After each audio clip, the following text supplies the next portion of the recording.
اس لیے کہ ماں کا درجہ باپ کے درجے سے بڑھا ہوا ہے جی، اور دونوں کا الگ الگ مقام ہے۔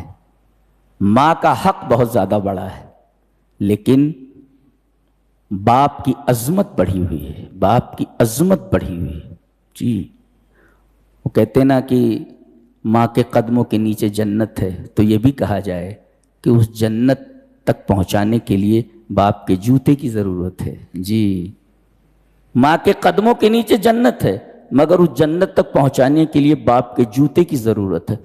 میں نے ابھی ایک فیس بک پر دیکھا کہ ایک بچہ ہے، نوجوان بچہ، خوبصورت بچہ ہے، پینٹ شرٹ میں ہے، اور اس کا جو باپ ہے وہ کار میں چڑھ نہیں پا رہا ہے، تو کار کے دروازے کے پاس سیدھا لیٹ جاتا ہے، اور باپ جوتے سمیت اس کی پیٹھ پر سوار ہو کر کے کار میں بیٹھتا ہے۔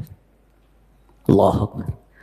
تو ماں کا درجہ بڑا ہے لیکن باپ کی عظمت بڑی ہے، اسی وجہ سے قرآن حکیم میں ماں کی قسم کھائی نہیں گئی ہے، باپ کی قسم کھائی گئی ہے جی، اس لیے کہ وہ عظیم ہوتا ہے جی۔ بیٹے کو ضرورت پڑے تو اپنے خون کا آخری قطرہ بھی دے دیتا ہے، یہ باپ ہوتا ہے۔ یہ وہ واحد ہستی ہوتی ہے جو اپنے بیٹے کو اپنے سے بڑا دیکھنا چاہتی ہے۔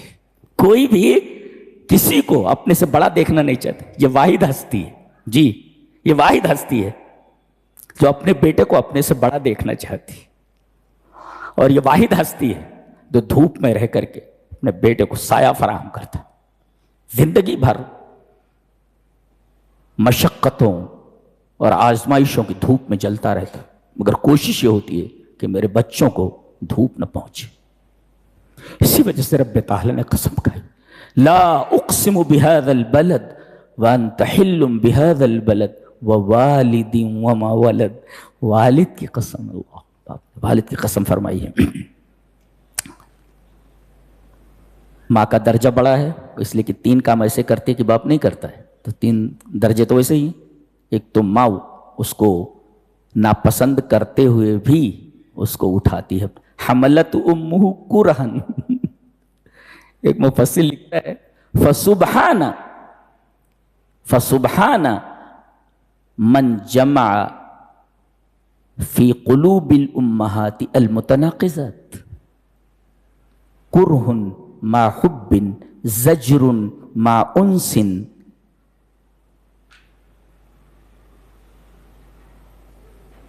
کہ پاک ہے وہ ذات جس نے ماں کے دلوں میں متناقضات جمع کر دیے ہیں جی، متناقضات جمع کر دیے۔ متناقض کا مطلب ہوتا ہے ضدین، ایک چیز ہوتی ہے اور پھر اس کی ضد بھی جمع ہوا۔ دیکھو پیٹ میں اٹھاتی ہے، وہ تکلیف ہے اس کو، لیکن محبت کرتی ہے بچے سے جی جی۔ اسے خوف ہے کہ بچہ پیدا ہوتے ہوئے کہیں میں نہ مر جاؤں، لیکن اس خوف کے بعد بھی وہ مامون ہے۔ اللہ، تو متناقضات جمع ہے۔ ڈانٹتی ہے بیٹے کو تو اس میں محبت ہوتی ہے جی۔ تو کرہ ما حب، فرمایا گیا کہ یہ جو پیٹ میں اٹھا رہی ہے یہ ناپسندیدہ چیز ہے، لیکن ناپسندیدہ ہونے کے ساتھ اس کو پسند کر رہی ہے۔ متناقضات جمع ہے۔ ڈانٹتی ہے تو اس میں بھی پیار ہوتا ہے، تو ڈانٹنا ایک الگ چیز ہے اور پیار ایک الگ چیز۔ اللہ تعالیٰ نے ماں کے دلوں کے اندر یہ متناقضات جمع کر دیے ہیں، سبحان اللہ جی۔ اگر یہ پیار نہ ہو تو یہ تکلیف نہیں اٹھائے گی وہ جی۔ تو کرہ کے ساتھ، ناپسندیدگی کے ساتھ بھی محبت رکھ دی ہے اس نے۔ اللہ، حملت امہ کرہن، اچھا، ووضعتہ کرہا، ایک تو اٹھایا 9 مہینے، پھر اس کو ناپسندیدگی کے اندر میں تکلیف سے اس کو جنا، 2 تکلیفیں، اور تیسرے وحملہ وفصالہ 30 شہرا، 2 سال دودھ پلایا۔ یہ 3 چیزیں ایسی ہیں جو باپ نہیں کرتا ہے، لہذا ماں کے جو حقوق ہیں وہ 3 درجہ منطقی طور پر لاجیکلی بڑھ گئے۔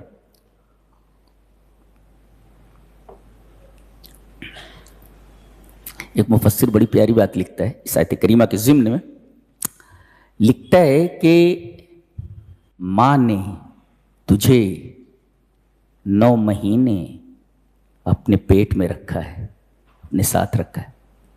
کتنا بد نصیب ہے تو کہ اپنی ماں کو 1 گھنٹہ بھی نہیں دے سکتا۔ جی وَوَصَّيْنَا الْإِنسَانَ بِوَالِدَيْهِ إِحْسَانًا حَمَلَتْهُ، کیسی کتاب ہے اللہ. اور ہمارا رب کیسا ہے جو ہمارے ساتھ احسان کرے، احسان کا بدلہ احسان سے دینا چاہیے. قرآن کہتا ہے حَمَلَتْهُ أُمُّهُ كُرْهًا وَوَضَعَتْهُ كُرْهًا، دو وَحَمْلُهُ وَفِصَالُهُ 30 شهرًا، حمل کی مدت اور دودھ چھوڑانے کی مدت کل 30 مہینے. پتہ یہ چلا کہ حمل کی زیادہ سے زیادہ مدت، حمل کی اقل مدت 6 مہینہ ہے، سب سے کم مدت. جی اس کے بعد کہا کہ دعا کرو. قال رب اوزعنی ان اشکر نعمتک التی انعمت علی وعلی والدی، میرے رب مجھے توفیق دے کہ میں تیری ان نعمتوں پر تیرا شکر ادا کروں جو نعمتیں تو نے مجھے دی ہیں، وعلی والدی، اور میرے والدین کے اوپر جو نعمتیں تو نے نازل فرمائی ہیں میں اس کا شکر ادا کرتا ہوں. اللہ، یہ ہے ایک چیز. اور اس کے بعد کہا میرے رب توفیق دے وان عمل صالحا ترضا. یہ بہت عجیب بات ہے. ان عمل صالحا ترضا، ایک مفسر لکھتا ہے لیس العبرۃ بکثرۃ العمل ولا بالعدد لیکن العبرۃ ان اعمل صالحا ترضا. اعتبار اس بات کا نہیں ہے کہ اب کتنا زیادہ عمل کرتے ہیں. جی اعتبار کثرت کا نہیں ہے اور عدد کا نہیں ہے کہ کتنا کرتے ہیں اور کتنا زیادہ کرتے ہیں. نہ کثرت نہ عدد، ان کا اعتبار نہیں. اعتبار ہے کہ انعمل صالحا، کوئی عمل ایسا کرو جس سے اللہ خوش ہو جائے. تو اعتبار کثرت عمل کا نہیں ہے، اعتبار اس عمل کا ہے کہ وہ عمل اللہ کی نگاہ میں مقبول ہو جائے اور اللہ اس عمل کو پسند کر لے. تو دعا کرو کہ اے اللہ مجھ سے ایسا عمل کرا لے، مجھے ایسا عمل کرنے کی توفیق دے جو عمل تجھے راضی کر دے، جس عمل سے تو راضی ہو جائے. یہ اصل ہے. تو اعتبار کثرت عمل کا نہیں ہے، اعتبار یہ ہے، اس بات کا ہے کہ وہ عمل ایسا ہو جس سے اللہ خوش ہو جائے. ترضا ان اعمل صالحا ترضا، ایسا عمل کرو کہ اللہ اس سے تم سے راضی ہو جائے.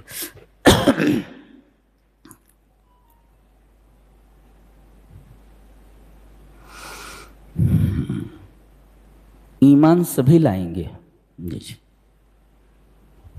سب کو ایمان لانا پڑتا ہے.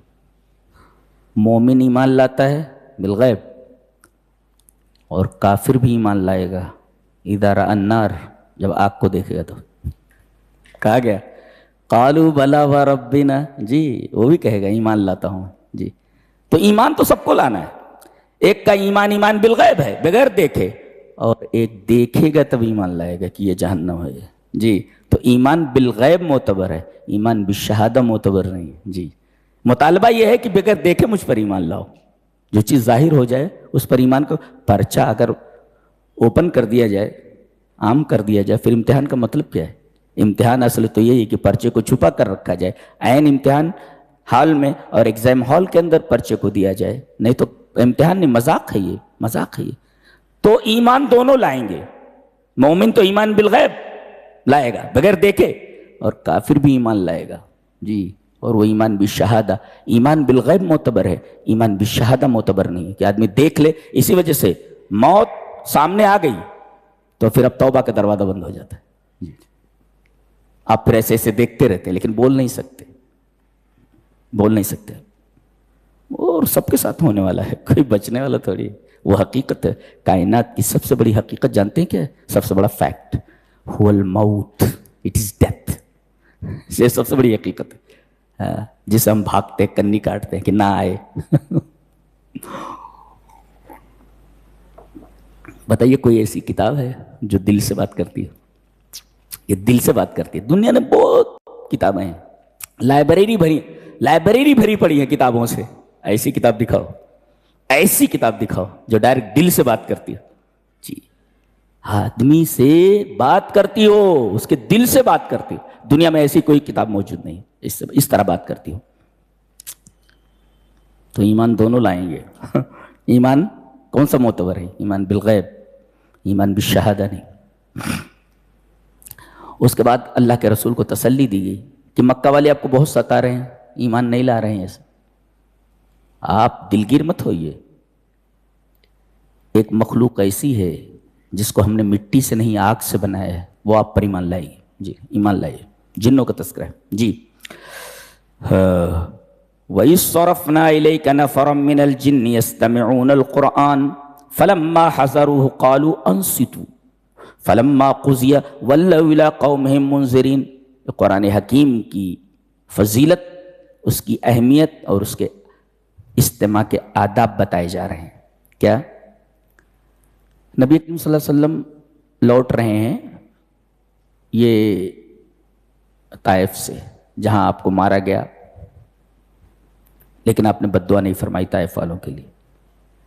تو ایک جگہ زید بن حارثہ کے ساتھ ہیں اور آپ قرآن کی تلاوت کر رہے ہیں، جنوں کی ایک جماعت ادھر سے گزری جی، اور جنوں نے خود کہا سورہ جن میں فَقَالُوا إِنَّا سَمِعْنَا قُرْآنًا عَجَبًا، ہم نے ایک عجیب قرآن سنا۔ یہ وہی لوگ ہیں۔ وَإِذْ صَرَفْنَا إِلَيْكَ، اور کہتے ہیں اللہ فرماتا ہے کہ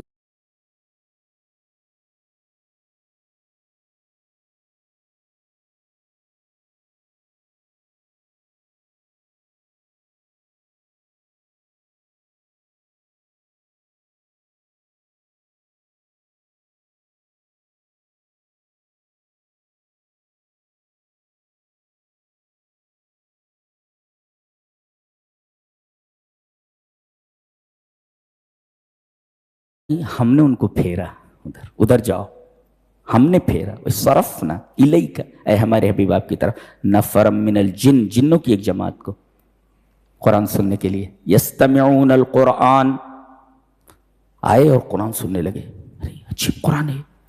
فلما حضروا، جب وہ وہاں حاضر ہوئے، کہا چپ، قالوا انصتوا، انصتوا، چپ ہو جاؤ۔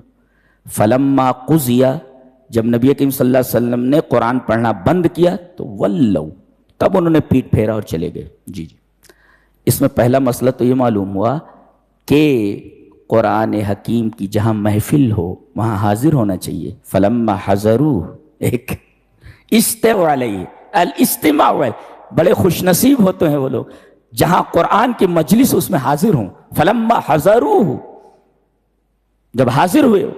اچھا، اور دوسرا ادب یہ ہے کہ جب قرآن کی مجلس میں آدمی حاضر ہو تو چپ چاپ بیٹھا رہے، جنوں نے ہمیں سکھایا ہے چپ۔ فلما قضی، اور جب تک قرآن کی بات ختم نہ ہو تب تک ہٹنا نہیں چاہیے وہاں سے۔ جی، یہ ادب کے خلاف ہے۔ بہت سارے لوگ پہلے جانا ہو تو چلے جایا کرو، بیچ میں سے اٹھ کر نہیں جانا چاہیے، یہ اس کتاب کی توہین ہے۔ اس کتاب بڑے دنیا دار ہوتے وقت جیسے تو اٹھ کر جا رہے ہیں، تیرے جیسا بد نصیب اور تیرے جیسا گیا گزرا کون ہو سکتا ہے؟ اتنی بڑی نعمت چھوڑ کر کے کہاں جا رہا ہے؟ مرنے کے لیے کہاں جا رہا ہے؟ کہاں مرنا ہے تجھے؟ 15-20 منٹ نہیں بیٹھتا، مرنا کہاں ہے تجھے جا کر کے؟ تو فلما قضی، جب قرآن ختم ہو گیا پڑھنا، تب ولو، تب وہاں سے اٹھے اور پیٹھ موڑ کر جانے۔ اور ایک مسئلہ اور معلوم ہوا، قرآن جو بیان کر رہا ہو اس کی طرف بھی ادب کے ساتھ بیٹھو، پیٹ پھیر کر نہیں، ٹانگیں پھیلا کر نہیں، ادب کے ساتھ بیٹھو جی۔ تو وَإِذْ صَرَفْنَا إِلَيْكَ نَفَرًا مِّنَ الْجِنِّ يَسْتَمِعُونَ الْقُرْآنَ، قرآن کی مجلس میں حاضر ہو اور کان لگا کر سنو، چپ چاپ رہو، جب تک ختم نہ ہو جائے تب تک اٹھو نہیں، اور جب ختم ہو جائے تو اٹھو۔ کہاں جانا ہے اب اٹھ کر کے؟ ہوٹل میں؟ لا، اِلیٰ قومہم منذرین، دوسرے لوگوں کو بتاؤ کہ ہم یہ سن کر آئے ہیں۔ جی، یہ کہا گیا تھا، یہ بتایا گیا کہ یہ قرآن کے آداب ہیں۔ بعض لوگوں نے اس آیت کریمہ سے 10 مسائل کا استخراج کیا ہے، وقت نہیں ہے تفصیل کرتا نا جی۔ سورہ محمد ہے یہ، نبی کریم صلی اللہ علیہ وسلم کے نام سے سورہ کریمہ ہے۔ یہ فرمایا گیا ان تنصروا اللہ ینصرکم، اگر تم اللہ کی مدد کرو گے تو اللہ تمہاری مدد کرے گا۔